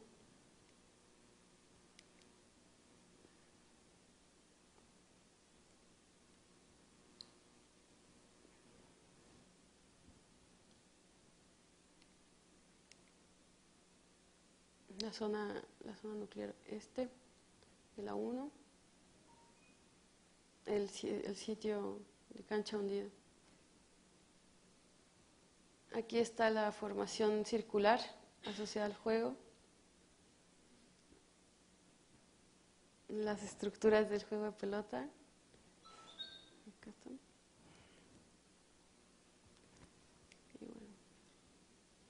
Otro sitio complejo y que tiene nuestra atención, igual de la misma índole, un sitio grande, es el sitio del que se hablaba, San José Pueblo Viejo. Este sitio tiene como característica, además de la complejidad arquitectónica y su traza, el contar con una historia o tradición oral. Cuando preguntamos sobre este sitio, Pueblo Viejo, hay historias en torno al sitio. Ese es otro de los elementos que nos dimos a la tarea de registrar. En este caso, el sitio se narra la presencia de una serpiente, una víbora que custodia el sitio. Este es un ejemplo, modelado del sitio de San José. Vamos con los sitios medianos. Uno de los sitios medianos que queremos mostrarles es Zaragoza. Ya contiene menor concentración de estructuras. Aquí se distingue la presencia del juego tripartita y se dispone sobre un valle. En este sitio también encontramos asociado una costumbre, es una tradición oral donde nos cuentan sobre el Cerro Jarro, que es un cerro donde acostumbraban ir a extraer jarritos, que evidentemente correspondía a un sitio arqueológico en la cima de la loma asociada. Este es un croquis sobre la presencia de las tres estructuras. Probablemente la modificación de esta estructura, la formación y transformación de este registro arqueológico deba a los diversos procesos de usos y funciones de los espacios.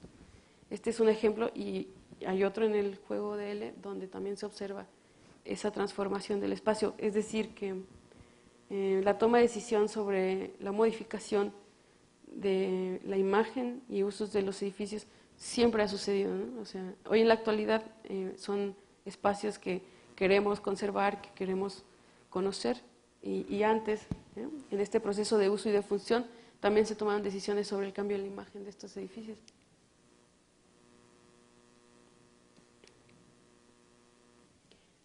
Otro sitio mediano y pues complejo, un caso muy interesante es el sitio El Tejón.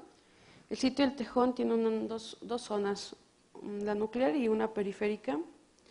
Esta es la zona nuclear y tenemos una plaza. Destaca, son 4 estructuras muy grandes, pero en esta tenemos una modificación en la parte superior que dio lugar a la existencia de 2 subestructuras pequeñas. Y otro elemento relevante es que utilizan a las estructuras mayores como complemento de los juegos de pelotas periféricos, de forma que las canchas quedan al exterior, 1, 2 y 3. Estas son las 3 canchas. También son estructuras muy grandes, es decir, que si quisiéramos presenciar el juego de pelota que sucedía, el evento, teníamos que estar sobre esas estructuras. Es decir, que el poder acceder a presenciar este evento era para un cierto grupo de personas, a diferencia de este juego de pelota que se encuentra en una zona plana y que las estructuras son de menor tamaño, son menos de 1 metro. Entonces hubo una adecuación de la ladera, hubo una adecuación y se terracea de esta forma.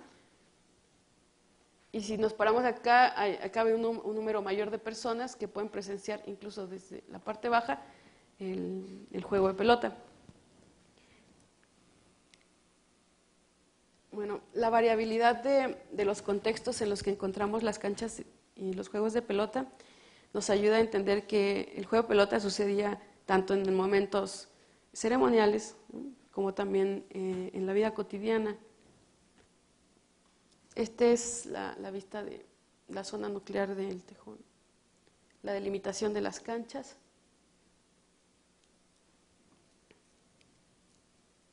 Y bueno, otro sitio que me gusta mucho es el sitio del observatorio. Este sitio es una cosa impresionante. Este sitio se encuentra a orillas del río Cazones y se distingue porque las estructuras están dispuestas sobre grandes plataformas de tierra. Entonces, para poder generar y para poder hacer todo este complejo del sitio del observatorio, primero juntaron tierra, apisonaron tierra y luego construyeron las estructuras. En este caso, bueno, yo me concentré en estas 2 que refieren a la presencia de juegos de pelota. Evidentemente, para poder observar este juego de pelota habría que tener acceso a la plataforma. Probablemente la disposición sobre grandes plataformas de tierra apisonada tenía que ver con el área de influencia que tenía el río cuando aumentaba su volumen. Entonces,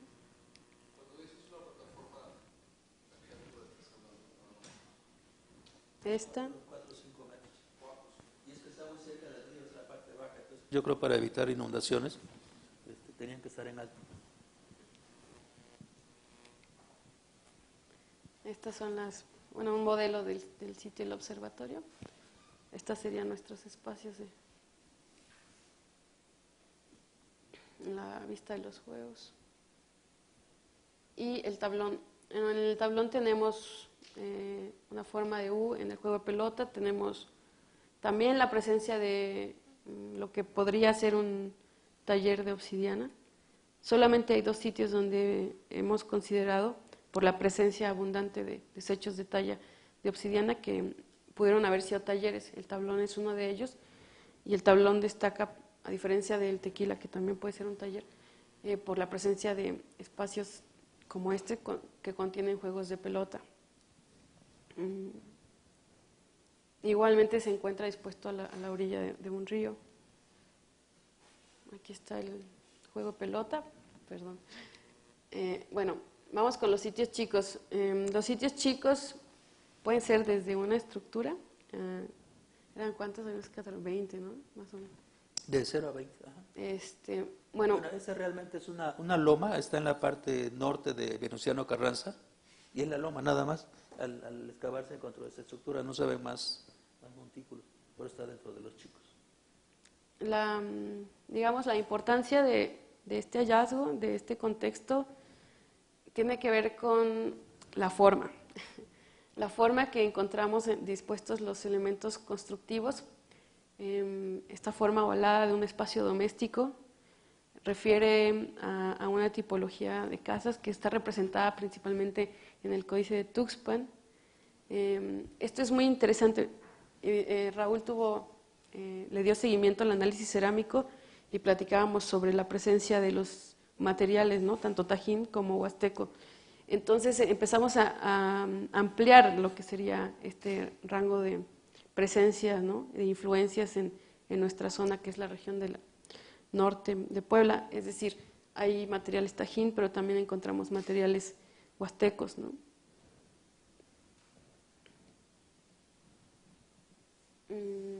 Este es el espacio donde les comento que es muy evidente el proceso de formación y transformación del registro arqueológico. Este tipo de cancha, bueno, muestra, hay una modificación de esta estructura. Inicialmente era un espacio rectangular y en algún momento de uso y función se modifica y se hace una estructura con mayor altura. Y entonces queda este espacio abierto acá. Nosotros lo catalogamos como una cancha en forma de L. Este sitio también es relevante en la disposición de estas otras estructuras de menor tamaño, la cual tiene una relación de alineación con el Cerro Brujo. El Cerro Brujo es el espacio simbólico del que se hablaba en la presentación, en la primera. El Cerro Brujo también tiene presencia de plataformas en la ladera.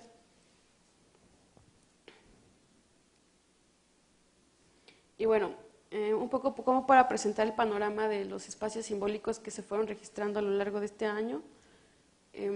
Como podemos ver, hay espacios simbólicos donde sí están relacionados a sitios y en algunas ocasiones no. Nosotros quisimos poner énfasis en los espacios donde sí había una relación y sobre todo también entender cuál era la extracción, ¿no? O la identificación de las personas que nos estaban brindando su testimonio como una autoadscripción a un pueblo indígena. En este caso pudimos entender un poco la variabilidad en la actualidad sobre la presencia de pueblos indígenas. Encontramos, por ejemplo, hablantes del totonaco, del náhuatl y del huasteco. Si bien Ichón habla de la presencia de otomís y tepehuas, esto ya no lo encontramos presente en la lengua, ¿no? En la lengua. Hay otros elementos que pueden ser estudiados para saber si aún persisten o existen elementos como los tejidos, los textiles. En este caso, bueno, para nosotros tomamos como referencias aquellos cerros donde hubiera una relación con sitios arqueológicos. Y bueno, de los más destacables, como mencionaba el doctor, fue el Cerro Brujo, con la tradición oral de la sirena. El Cerro del Tigre, donde ruge el tigre, que es donde en un momento del día se escucha mucho ruido y a un felino rugir. Otro de los elementos que pudimos conocer, la variabilidad de nuestro muestreo, son sitios con manifestaciones rupestres. Tenemos 3 de ellos. Ahora los mostramos. Principalmente tenemos representaciones geométricas de espirales, de rayas, algunas oquedades con huecos, son líneas y oquedades. Parece que son como, no hay una relación entre ellos, no hemos encontrado una relación entre ellos, sin embargo hemos hecho un registro y bueno, un proceso de seguimiento sobre ese registro y su difusión. Aquí está otro espiral.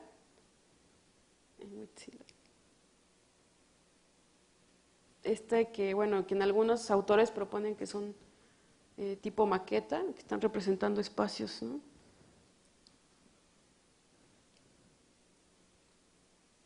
Esta es una inspección que me tocó hacer en Zapotitlán de Méndez. Una persona, bueno, tenía que la iglesia de su pueblo, de Nanacatlán, resultara afectada con estas presas que están construyendo o que iban a construir las mineras. Y él nos llevó a visitar dos sitios que nos dice que antiguamente pertenecían al pueblo de Nanacatlán, pero hace muchos años, cuando estaban construyendo la iglesia, tuvieron que vender esos terrenos. Y entonces ahora ya no les pertenecen a ellos. La que sigue. Uno se conoce como la estrella. Acá tenemos el dibujo, creo que Raúl sí, tú lo hiciste, ¿verdad? Es una barranca. Acá está la parte de abajo está el río. Es un poco difícil caminar acá, que está plasmado totalmente de grabados. Aquí tenemos las fotografías donde se pueden observar algunos de ellos. Digo, en la práctica sería muy difícil que esto se inundara, pues hay una gran altura en relación a donde pasa el arroyo. El siguiente. Bueno, esos son detalles, son acercamientos de los grabados que tenemos ahí. Realmente es muy rico. Bueno, hay motivos también cristianos, pero la mayoría son prehispánicos.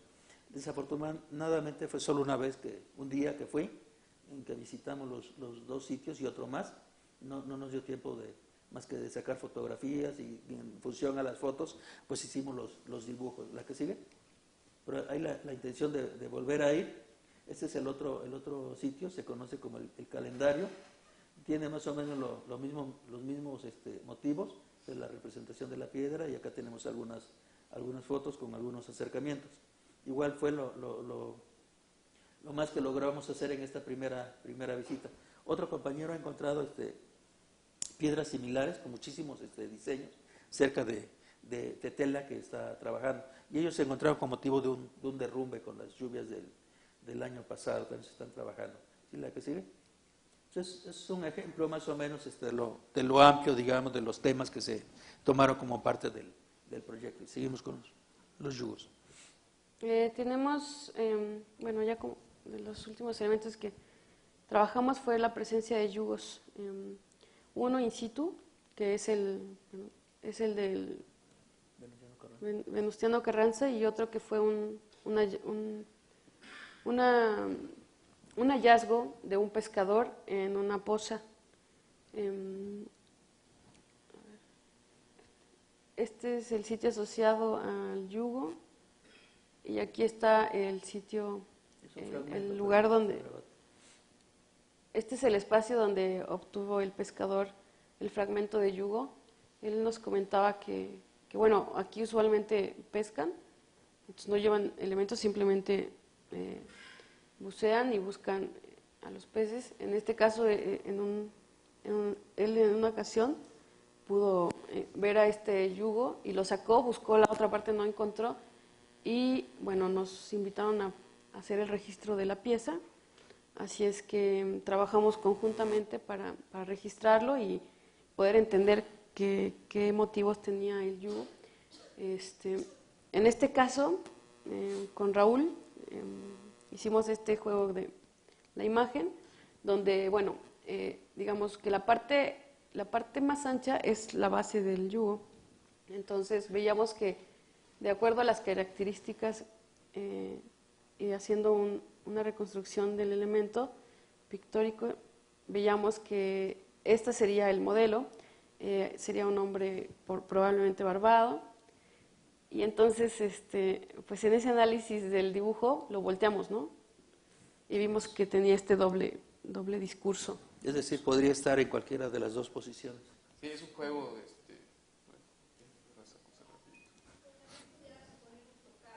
Sí, de hecho, perdón, es un juego de imágenes que se puede ver. A lo mejor nada más nosotros lo vemos, ¿no? Pero realmente ese tipo de personaje es un personaje descendente que se aparece comúnmente en Tajín, en área maya. Entonces, pero también el de acá, el de este lado, tal vez pudo haber sido intencional el hacerlo así, y que al voltearlo pudiera aparecer ese tipo de personaje que parece, a lo mejor algunos de ustedes ubican un personaje que apareció en la pirámide de los nichos, que le llaman el dios Tajín. Es muy, muy parecido, que también tiene una relación con las figurillas de ¿cómo se llama esa figura? Son unas figurillas rituales. Entonces, pueden que estén haciendo este juego. En el Tajín hacen mucho este tipo de juegos. La parte de la base del yugo sería la parte más angosta, como regla, ¿no? Pero pues tampoco somos exentos a que hayan jugado con ese tipo de cosas. Aquí un poco lo que cabe mencionar es que en un principio esta persona había comentado que podía entregar el yugo al instituto. Posteriormente dijo que lo había pensado mejor y que prefería conservarlo.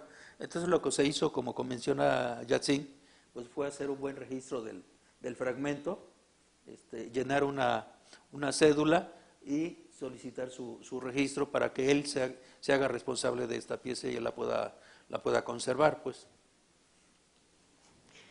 Y bueno, parece que son todas. No, todavía. Ok. Este es nuevamente la relación del yugo en su contexto. Juego de pelota. Exactamente, ¿no? Haciendo resaltar nada más la presencia del juego de pelota. Entonces, bueno, tenemos una variabilidad amplia. Tenemos bastantes sitios que a lo largo de 5 años pudimos identificar.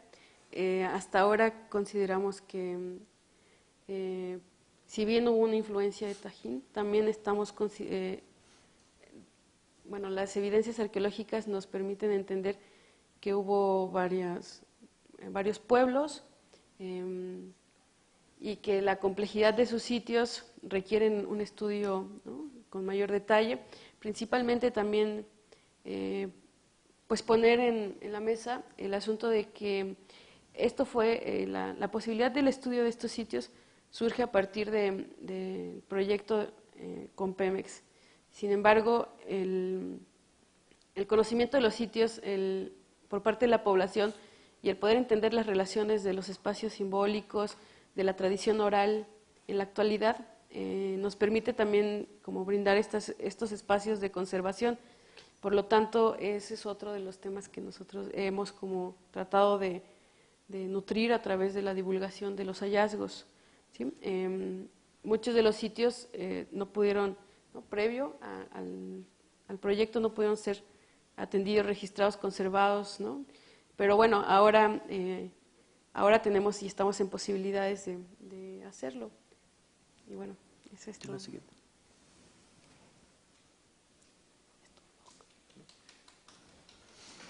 Había puesto la pasta del libro. Bueno.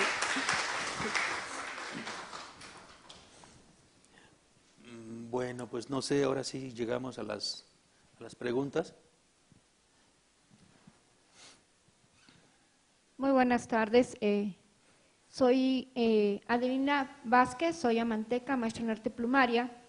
Y bueno, dentro de los diseños de la cerámica, también se reflejan en el trabajo de la plumaria, ¿sí? No son simplemente grecas, no tienen una cosmogonía, una simbología, como lo que sería el Xicalcoliuqui, ¿no?, que representa de alguna manera, bueno, dentro de lo que se ha investigado, a Quetzalcóatl, ¿no?, que son las grecas como quebradas, ¿no? Entonces, yo como amanteca estoy en esta investigación de la simbología que hay dentro de la cerámica con la manufactura de la plumaria, ¿no? Porque, por ejemplo, en algunos de las pocas piezas que se encuentran de plumaria, como son algunos chimalis, ¿sí?, en 2 que se encuentran en Viena, ¿sí?, uno de los diseños es que tienen grecas, que son Xicalcoliuqui chimalis, tienen mucha relación con los diseños de la cerámica, inclusive de la que encontramos también aquí en Cholula, ¿no?, y en general en todas las culturas prehispánicas.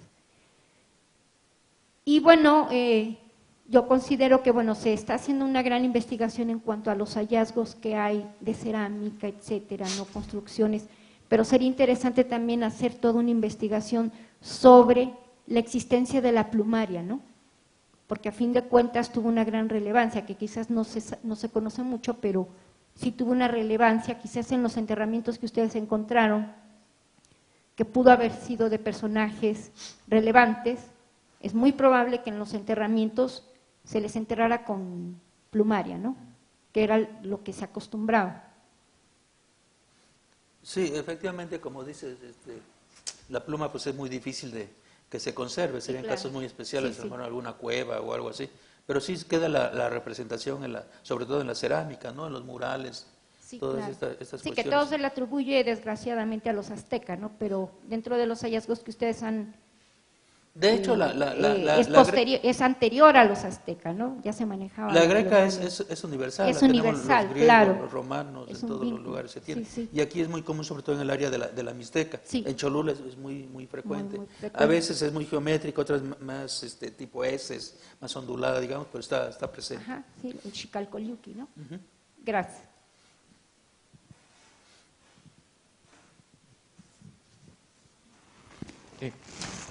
Buenas tardes, mi nombre es Fernando Cantillo. Yo tuve la suerte, digamos, de vivir un poco más de 2 o 3 años en la Sierra Norte de Puebla, específicamente en el municipio de Huauchinango y alrededores. Tengo amistades que he colaborado con ellos en estudios a nivel de lingüística y antropología. Y resulta curioso, varios de los hallazgos que han mencionado pues son algo conocidos, sobre todo la zona de Agua Fría. También mencionaron algo muy importante, que es sobre todo el apropiamiento que tiene la gente, la misma población. Y es como más que todo una inquietud que tenemos, bueno, para los estudiosos, pues, ¿cuál sería la ruta a seguir por parte del INAH? Porque, bueno, en el imaginario popular se dice, uno pregunta dónde encuentro o hay restos arqueológicos por aquí, y en el imaginario popular, pues cualquiera te dice, pues sí, tú ve a algún rancho, algún lugar, y por ahí buscas y seguramente te encuentras algo. Eso por un lado. También resaltar lo que decía sobre los curanderos, que bueno, ellos le llaman tlamatki, al español curandero es la más acertada traducción, con las piedras, todo esto persiste todavía en la gente. Esa afición, la devoción por los cerros, uno de ellos es el Colisque, que está entre municipio de Jicotepec y Huauchinango. Incluso hemos explorado un poco la zona selvática prácticamente y hemos encontrado vestigios no muy antiguos de pueblos, digamos, abandonados, precisamente como del mismo que mencionaban, el mismo tipo de migración por compra de terrenos o algo así. Entonces también como que se han perdido, digamos, hay cuevas también donde los curanderos van a dejar su ofrenda, que han sido saqueadas, por supuesto. Hemos hecho etnografías o preguntado a la gente, por ejemplo, en municipios como Telolotla, y nos decían que, bueno, anteriormente yendo a Cihuateutla habían estatuas o cerámica, vasijas en aquellas cuevas, pero por desastres naturales como derrumbes por lluvias o por saqueos, ya no se encuentran tan fácilmente y evidentemente, bueno, hemos sido testigos de eso. ¿Qué ruta, digamos, tendría ustedes como investigadores, qué recomiendan para preservar el patrimonio que aún no ha sido dado a conocer?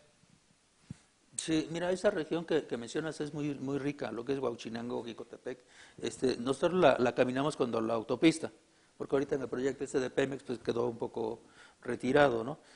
Habíamos leído la obra esa de Ichón, y él menciona lo de la sirena, lo de las brujas, lo de estos espejos de agua, y hablando con los trabajadores, nuestros guías, acompañantes de esa región, nos volvían a contar esas mismas historias, o sea, están vivas. Él anduvo en los 70, principios de los 70 por allá, yo anduve en el 75, y ahora que volvimos ahora en el 2009, 2010, 2013, la gente nos sigue también con esas historias, están vivas. Pues, en toda esa región está vigente lo de la costumbre, lo de la ceremonia en las cuevas, las creencias en las sirenas. Eso desafortunadamente es un patrimonio no tangible, pues, y no es muy fácil de proteger, desafortunadamente. Lo arqueológico sí, porque vas y ahí está la pirámide, ahí está el entierro, ahí está la estructura, la ley lo detalla mucho, pero en cuestiones de sitios así, de costumbres, de tradiciones, no está muy reglamentado. Ahí lo que toca es a los vecinos organizarse y cuidar cada quien sus terrenos, ¿no? Sus predios, sus cuevas, sus lugares de culto. Así es, un claro ejemplo sería el recientemente nombrado memoria histórica, el Códice de Huachicala, o conocido como… Pero es en lo del individual, Cotepeque. digamos, no es así muy general. Tú tienes un códice, tienes que buscar la forma de que se proteja por sí mismo. Bueno, un comentario. Bueno, si bien el patrimonio intangible, evidentemente, ¿no?, es variable y, digamos, sí tiene sus atributos materiales, y ese tipo de elementos son los que tenemos que, digamos, fomentar. El patrimonio inmaterial se salvaguardan, el material se preserva, se conserva. ¿Cómo podemos hacerlo? Podemos hacerlo cuando nosotros seguimos contándolo, ¿sí? Cuando fomentamos la valoración por estas historias, cuando nos congregamos, ¿no?, y cuando escribimos sobre ello. Entonces, la conservación ha desarrollado sobre todo con metodologías de gestión y participación social, que no tienen que ser precisamente que incidan directamente ¿no?, en la ocupación, que luego terminan en sobre ocupación de un espacio arqueológico, sino más bien en compartir esas tradiciones, documentarlas, ¿no? O sea, es decir, seguir la misma línea que sigue un patrimonio material. Tú documentas, identificas, reconoces y valoras, y entonces detectas cuáles son los elementos que hay que consolidar, en este caso a través de la oralidad, y sí, también haciendo registro de ello, ¿no? En el caso de nosotros nos acercamos al estudio de este patrimonio inmaterial por el hallazgo del cuarzo. Entonces fue un tema muy interesante para nosotros, y cuando empezamos a encontrar la presencia de cuarzos como un objeto sagrado en la actualidad, y que los cuarzos eran prácticamente, ¿no?, o sea, equiparables a los que encontramos en este contexto, fue impresionante, pero el cuarzo fue un elemento. Nosotros encontramos a succionadores que están representados en códices, la forma de curar a través de la succión con carrizo, o que también puede ser con la mano. Encontramos, por ejemplo, también los que curan a través de sueños. Encontramos la presencia de nahuales, o simplemente hierberos que no usan herramientas más que las hierbas, a santeros, ¿no? Entonces hay una variabilidad, y eso también hay que tomarlo en cuenta, ¿no? Esa variabilidad es la que nos permite entonces seguirlo apreciando y conservando. Y bueno, nosotros lo que tratamos de hacer fue dejar los escritos que hemos generado en la biblioteca local, y bueno, difundirlo con los mismos chicos que nos colaboraron con nosotros. Esto.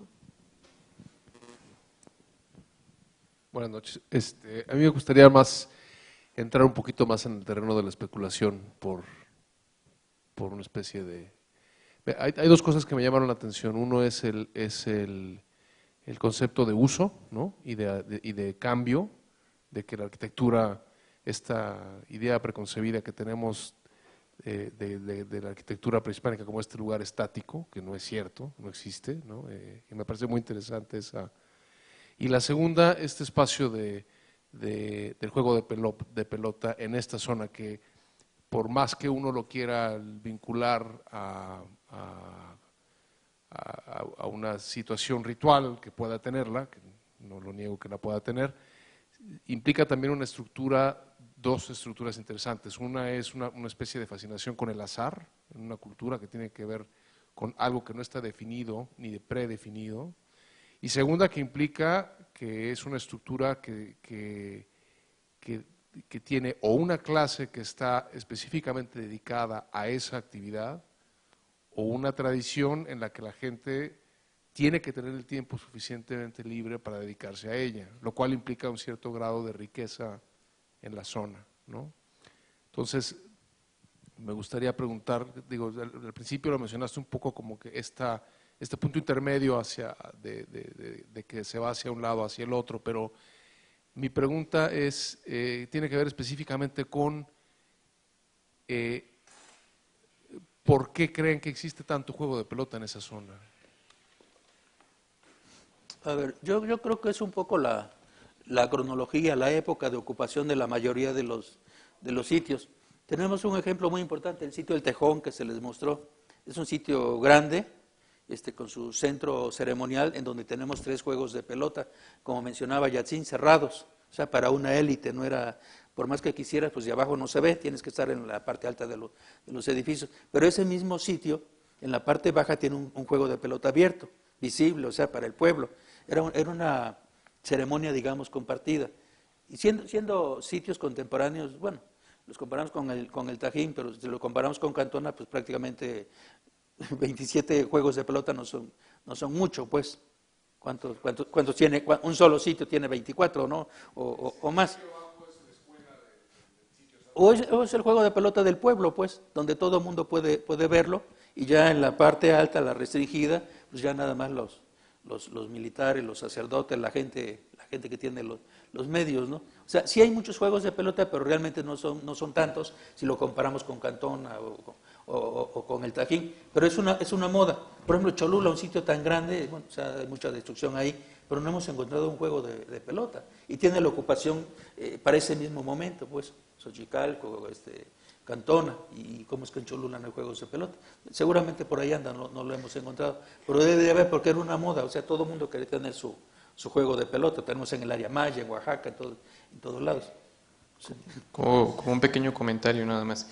Por ejemplo, en el Tajín tiene más de 12 juegos de pelota, es una cantidad impresionante, pero no todo lo que parece juego de pelota es un juego de pelota. Hay pasillos rituales también.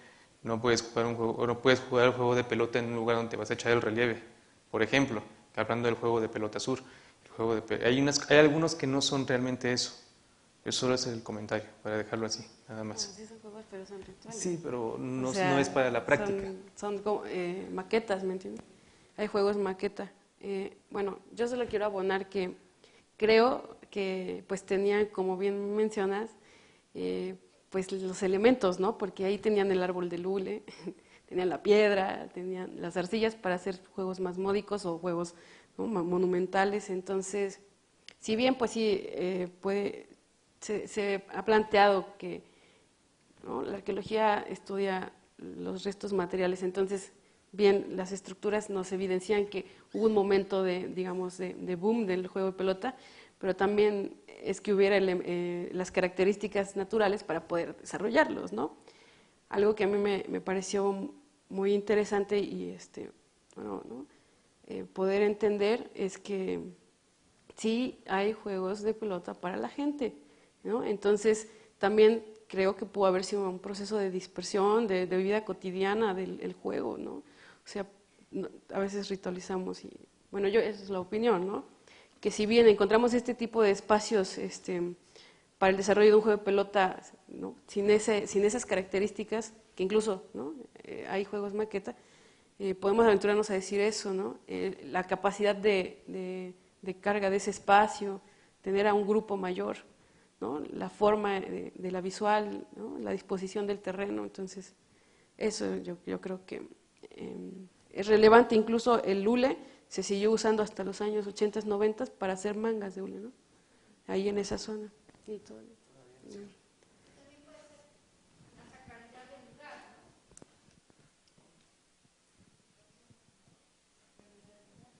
Sí, evidente.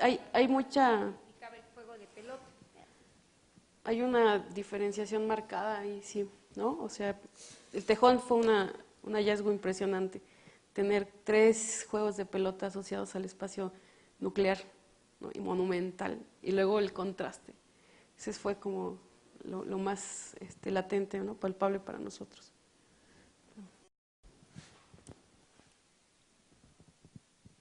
Ustedes decían... ¿Sí?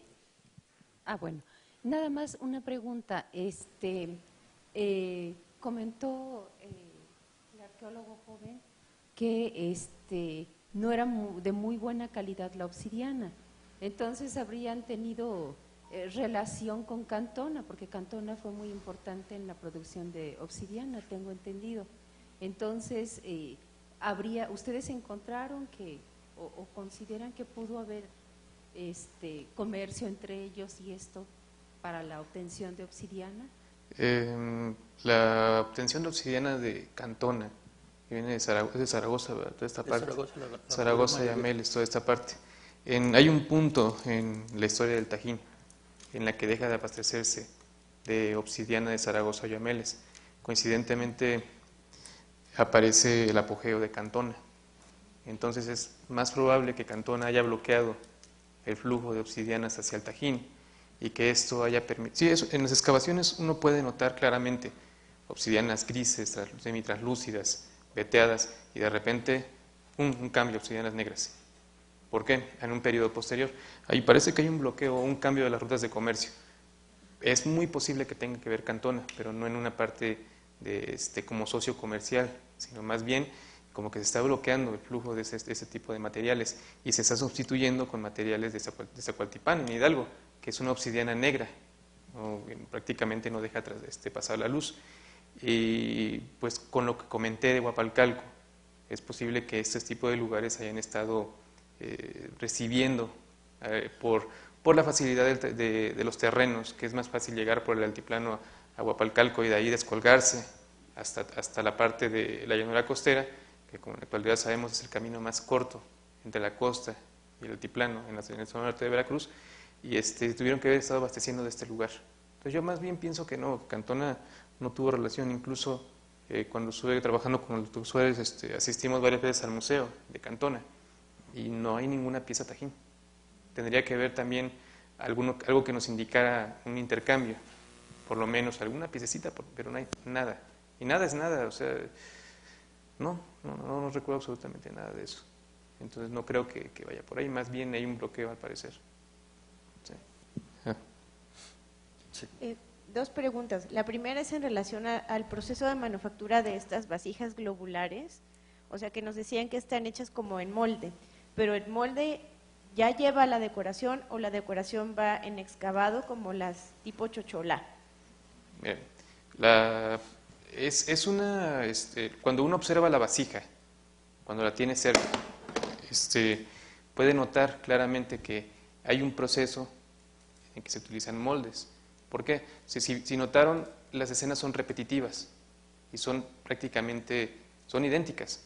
O sea, no están yo dije que prácticamente eran esculpidas porque el grado de detalle es muy bueno, pero seguramente una vez que estaba fresca la vasija, se hacía el molde y se detallaba con algún instrumento para darle un acabado mucho mejor, mucho más detallado, más fino, porque aparte lleva una superficie totalmente pulida, que es y que toma colores negros o rojos.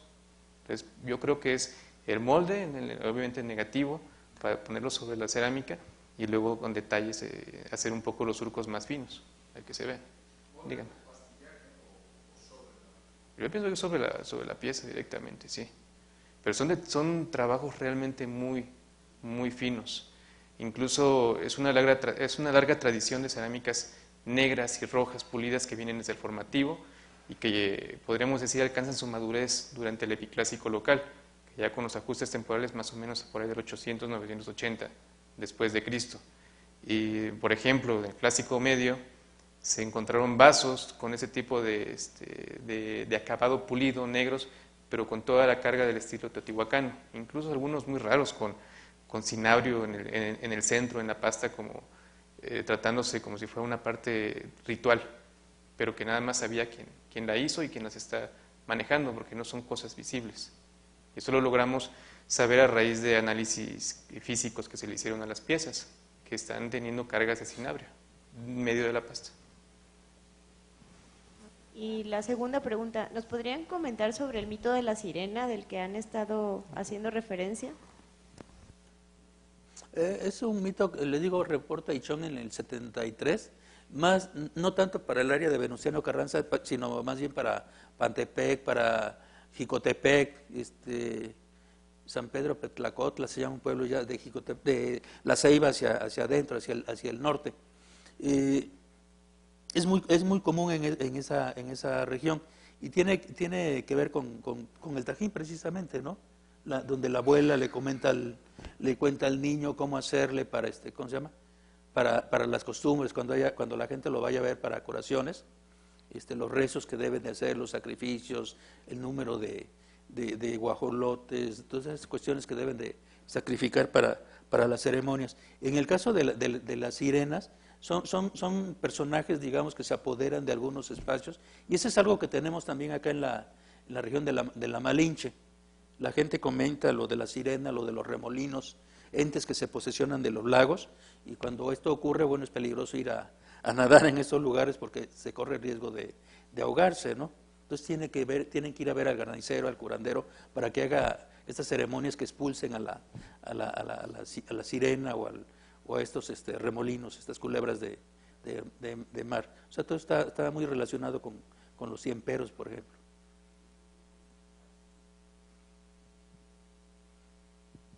Sí, yo quisiera preguntarles, ¿ustedes reconocen el riesgo de los sitios arqueológicos por las construcciones de Pemex? Si pudieran explicar, por favor. Bueno, como vimos en gran parte, Venustiano Carranza está lleno de sitios. No es porque los otros dos municipios no tengan, o el resto de la República Mexicana no tengan zonas de monumentos. Lo que ocurre que ahí es donde se concentraron más las obras de Pemex, por lo mismo caminamos más la región y encontramos más asentamientos. Pero prácticamente todo el estado, todo el país está lleno de sitios, unos más grandes que otros, pero hay vestigios. De aquí el problema es que muchas veces, bueno, por lo apartado de los lugares, lo centralizado, digamos, del instituto, estamos en Puebla, la Sierra Norte pues está bastante retirado. Muchas veces no nos avisan, no piden permisos y se llevan a cabo este tipo de obras sin ninguna supervisión. Entonces, realmente no tenemos ni idea de cuánto se haya destruido pues por este tipo de obras, carreteras, presas, minas y lo de Pemex. Como vimos en la gráfica, todo eso tuvo un aumento y un declive, ¿no? A partir de 2013 prácticamente paró la obra de Pemex en Puebla. Sigue mucho en Veracruz, que esto ya es de años, pero en 2014 pidieron permiso para hacer 2 ductos, 3 ductos, algo así. En el 15 pidieron y finalmente no se hizo. O sea, para nosotros entendemos que no están trabajando y esperemos que sea cierto, pues que no vayan a estar haciendo obras sin pedir permiso, ¿no? Estén destruyendo. No, jamás. Pero sí hay mucha afectación y se teme también por este tipo de obra, por ejemplo, las minas, que son más invasivas. O sea, pues ahí se llevan todo, ¿no? Si no hay un cuidado, un recorrido previo que delimite, digamos, las áreas que se deben de proteger.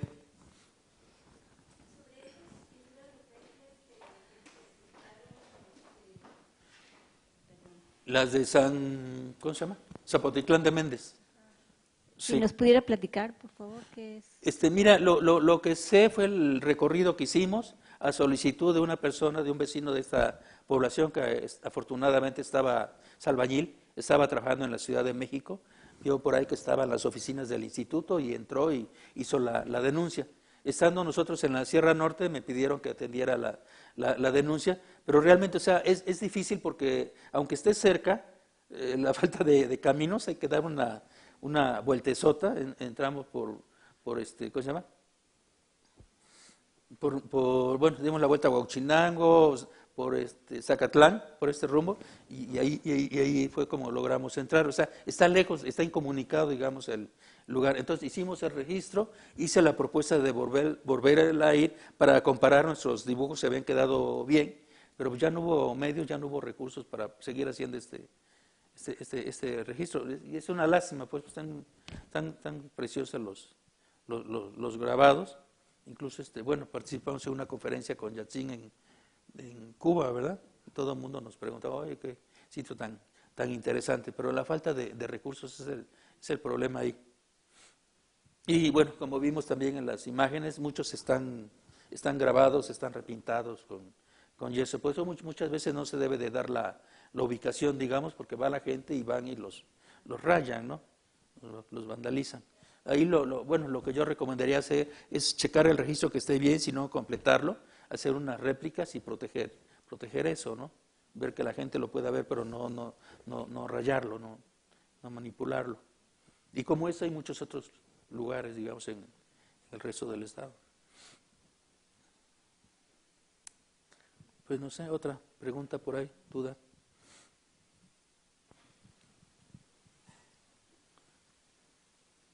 Bueno, en nombre del Museo Amparo les queremos dar las gracias por su participación, a todos los asistentes, por supuesto a los 3 ponentes que esta tarde nos compartieron sus investigaciones y muchas gracias a todos, por favor. No, pues gracias a ustedes por escucharnos.